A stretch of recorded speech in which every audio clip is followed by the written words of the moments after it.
একাদশী ব্রত তখনই সুসম্পন্ন হয় যখন ওই ব্রত করে ওই একাদশী ব্রত মাহাত্ম্য পাঠ বা শ্রবণ করা হয়। হরে কৃষ্ণ সুধী ভক্ত স্বজন, আপনাদের চরণে শতকোটি প্রণাম জানিয়ে আজকের ভিডিওটি শুরু করছি। একাদশী ব্রত মাহাত্ম্য অবশ্যই পাঠ করব।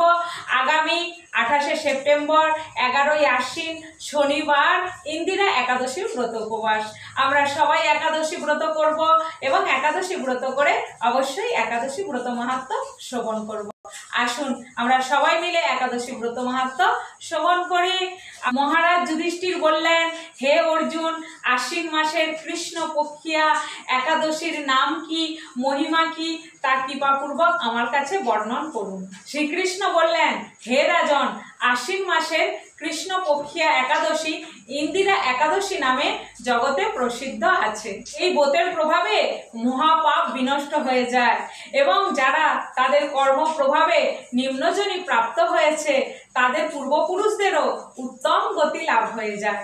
একাদশী ব্রত মাহাত্ম্য শ্রবণ করা মাত্রই সামবেদীয় যজ্ঞের ফল অতি সহজেই লাভ করা যায়। হে রাজন, মহিষ্মতি নামক এক গ্রামে ইন্দ্রসেন নামে এক রাজা ছিলেন। ধর্মবিধি অনুসারে রাজ্য পালনে তিনি খ্যাতি সম্পন্ন ছিলেন। তার বিপুল ধন সম্পত্তি ছিল। পুত্র পৌত্রাদি সহ তিনি সুখে রাজ্য পরিচালনা করতেন। বিষ্ণু ভক্তি পরায়ণ সেই রাজন নিত্য নিরন্তর গোবিন্দের নামে মগ্ন থাকতেন।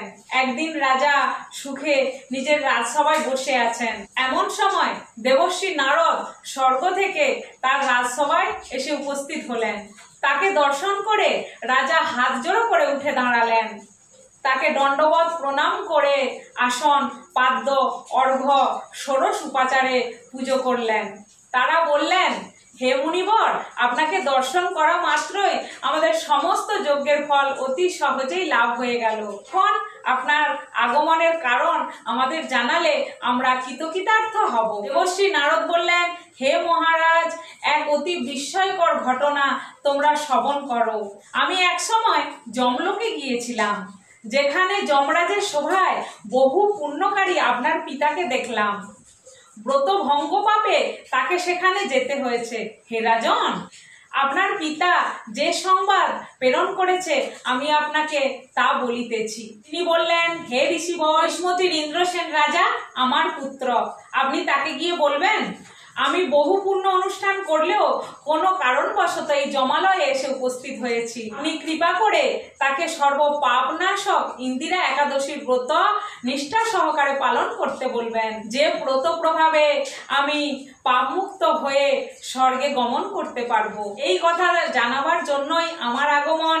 হে রাজন, আপনার পিতার মঙ্গল বিধানের জন্য আপনি যথাবিধি ইন্দিরা একাদশী ব্রত পালন করুন। রাজন জিজ্ঞেস করলেন, হে দেবশ্রী, এই ইন্দিরা একাদশীর ব্রত কি, বিধি কি, কোন পক্ষে কোন মাসে এই ব্রত করতে হয়, আপনি কৃপাপূর্বক আমার কাছে তা বর্ণন করুন। দেবশ্রী উত্তরে বললেন, হে মহারাজ, আশ্বিন মাসের কৃষ্ণ পক্ষিয়া একাদশীর নামই হলো ইন্দিরা একাদশী।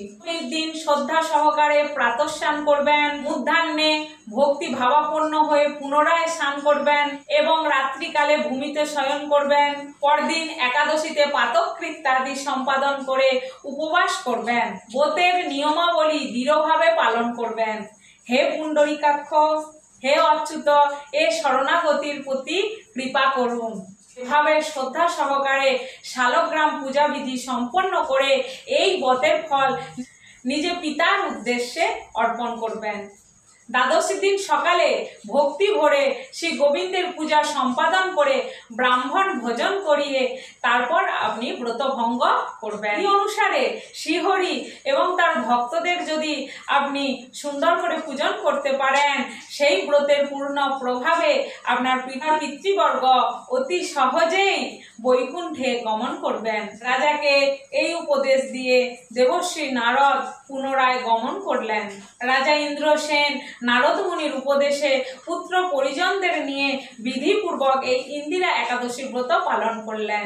তখন দেবলোক থেকে পুষ্পবৃষ্টি হতে আরম্ভ হলো এবং তার পিতা বিষ্ণুলোকে গমন করলেন। তারপর রাজা ইন্দ্রসেন তার নিজ পুত্রকে সমস্ত রাজ্যভার দিয়ে নিজেও বিষ্ণুলোকে গমন করলেন।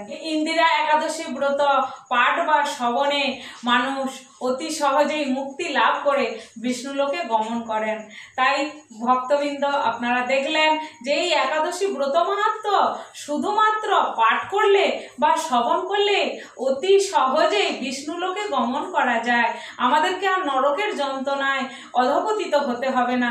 তাহলে কত পবিত্র পুণ্যদায়িনী এই একাদশী ব্রত। আমাদের সকলের অবশ্যই উচিত প্রত্যেকটি একাদশী ব্রত পালন করা।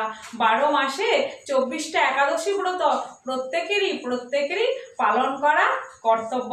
তাই আসুন আমরা সবাই মিলে খুব নিষ্ঠা ভক্তি সহকারে একাদশীর ব্রত উপবাস পালন করব। একাদশী ব্রত পালন করা যতটা জরুরি, সেই একাদশী ব্রতের পালন করে নেওয়াটা ঠিক ততটাই জরুরি। তবেই একাদশী ব্রত সুসম্পন্ন হয়।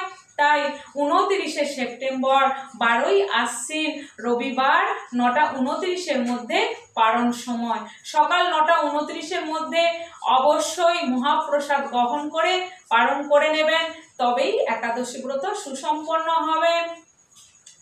আজকের ভিডিওটা ঠিক এই পর্যন্তই। ততক্ষণ পর্যন্ত আপনারা খুব ভালো থাকুন, সুস্থ থাকুন। হরে কৃষ্ণ, জয় নিতাই।